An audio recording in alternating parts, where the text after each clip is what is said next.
King David is described with the title that he is a man after God's own heart. First of all, King David had many wives. Obviously, I'm not advocating the polygamy here. We're going to look at how King David, as a father to these 3 sons. But most importantly, these 3 sons are what the Bibles consider that the troubled son of David.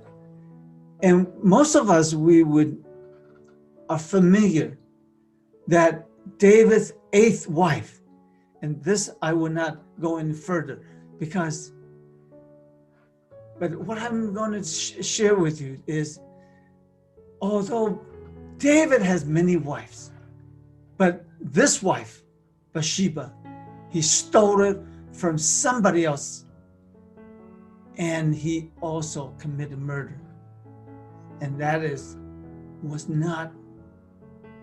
God was not pleased with him.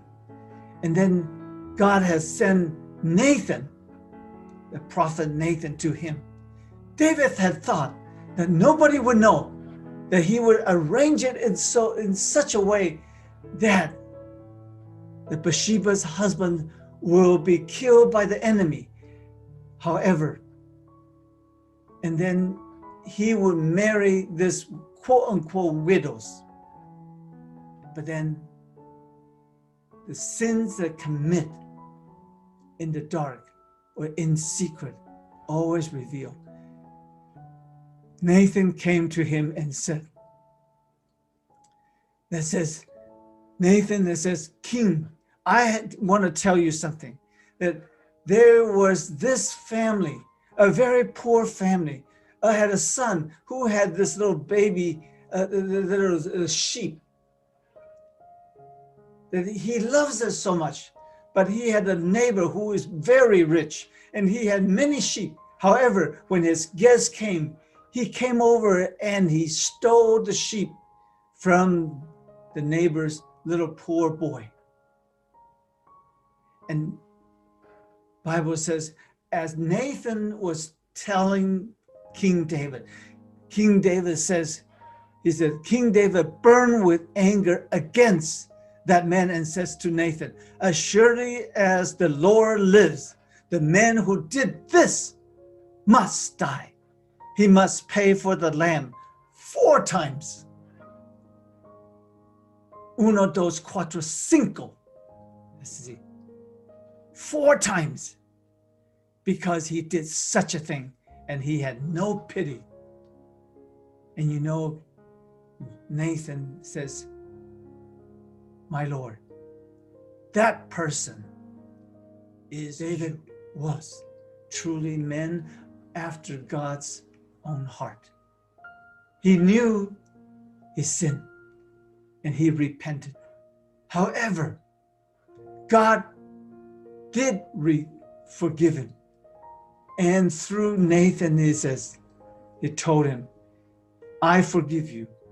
However, that what you have done, you must pay the price.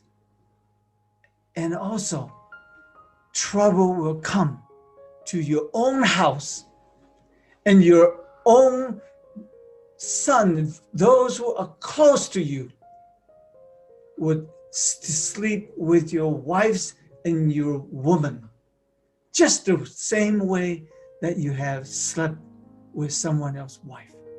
And you see, a lesson for all of us, hidden sins will be revealed. And then also, God does forgive, but the consequences of our sin remain. What would happen? Well, we know that the very first son Bathsheba and David had died. That's the first one. And then the second one, that was David's older son, Amnon.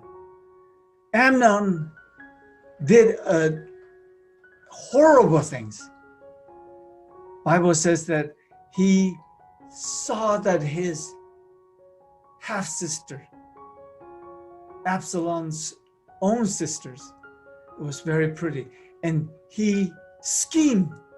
He found ways to trick her and then finally raped her. And then after he did so, and he hated her, well, what he had done, the news has spread to King David. And David was furious, but yet he didn't do anything. So as a father, that he did not do any discipline or punishment. Well, you can say, well, how could a father punish his own older son?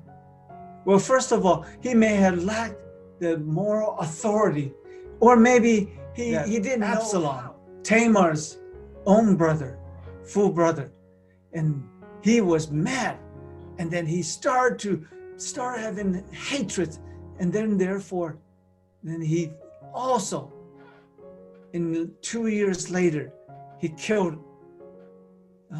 He had all the prince came over together, and then he killed his half brother, Amnon, for raping his sister. Well, it also teaches us, especially for adults, and especially also all of us, when we don't resolve a problem don't just go away.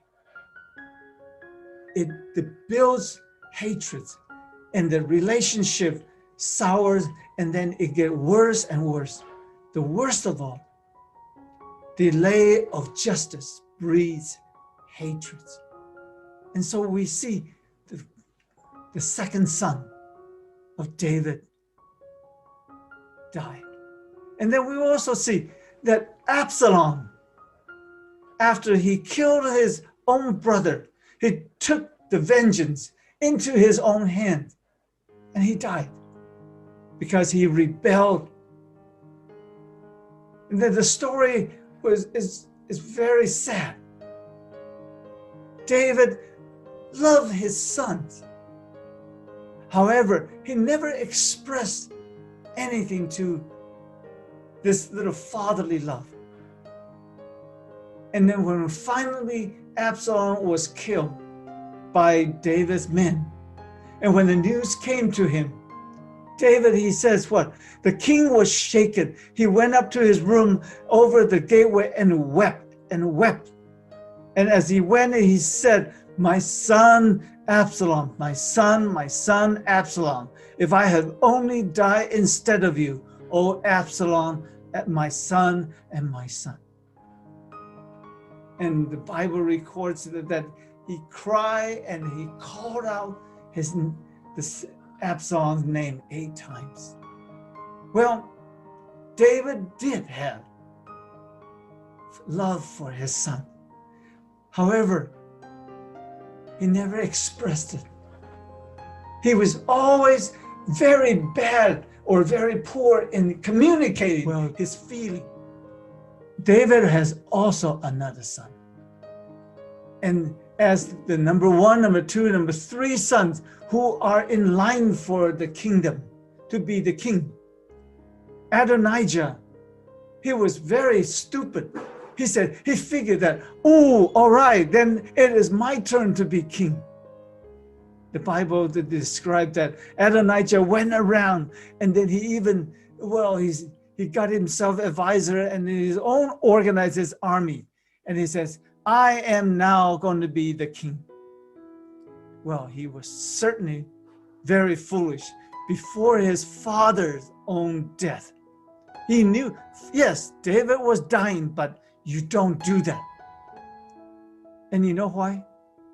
The Bible says that he got his chariot and horse ready with 50 men run ahead of him and declaring him, acting as if that he was already a king. The first king, it says, his father had never rebuked him by saying, why do you behave as you do? he was also very handsome and was born after Absalom. Why would any father never said anything bad to his own son? Even when the son was doing foolish things, the father had never said, hey, I don't think that is good. Hey, don't do that. He just let him. Well, maybe you said you never disciplined, or maybe he just, well, that is very cute. Well, that is, it's only kids. Well, he was definitely a spoiled kid, a spoiled brat. His father had never said anything to stop him or cause him to think. He just let him. He did stupid things. He rebelled. And therefore, he almost split the nations. And Solomon squashed his attempt. But he forgave him the first time. And then yet he was stupid. He came back and said to Solomon's mother, Bathsheba, Queen Bathsheba, and said, hey, can I marry my father's concubine? You don't do that. And therefore, he had him killed. Well, the fourth son died. The unnamed baby, and then also Amnon, and then Absalom, and then Adonijah. So, what do we learn from this? And you say, well, since I'm not a father and we're not father yet, and so let us remember there are things that we can definitely learn from this, that there is no personal sin. Sins to anyone affects the whole family. And then also that we learn, someone who is godly can have a pretty messed up family life. That could happen. As we all try to live a life that would please God, but then we would have problems. And then also, most importantly, that we make sure every decision that we make is with God in mind. And everything that we do that is disobeying God is a sin. And sin has consequences. And also as a child, or as a children, as a teenager, we need to thank the Lord, thank our parents for good parental discipline. Because if we don't, we are actually spoiled and we are not blessed.